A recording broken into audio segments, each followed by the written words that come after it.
High রে বাবা, বেলা কত হচ্ছে? আজকে গেলে আমার ভাষ্যি খারাপ করে ফেলে দিবে।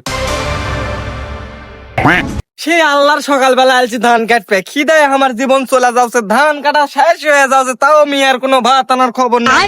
আল্লাহ, আজকে তুই আমাকে বাঁচাস, গেলে আমাকে জান পানি করে ফেলে দিবে। ও বাবা, এই মিয়া কখন ভাত আনবে? ধান কাটাই তো প্রায় শেষ। এই মিয়া কখন আসবে? কখন ভাত খামো? যতই কষ্ট হোক বাবা, এখানে কাটা বাইর যায়, এই মিয়া মনে হয় আসবে না। মনে রাব্বু, ভাত লিয়ে আইছি, এদিকে আসো। না, আমার মাথা গরম করা যাবে না।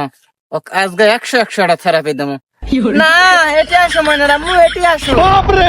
না বাবা, মন ভালো আছে, কিছু করবে না, উঠে যাই।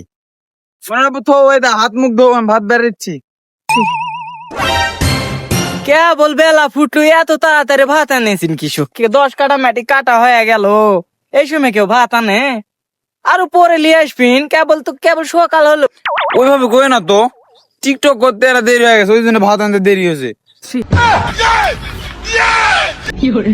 ও, টিকটক তো ভালো জিনিস, আমারও খুব স্বপ্ন তুকলে একটা টিকটক বানামু, ভাইরাল হমু।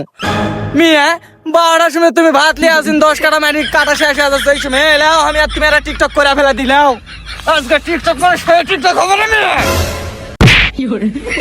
মনে রাব্বু, আজকে মনে মাফ করে দাও, আর টিকটক করবো না। টিকটক করবে না মানে?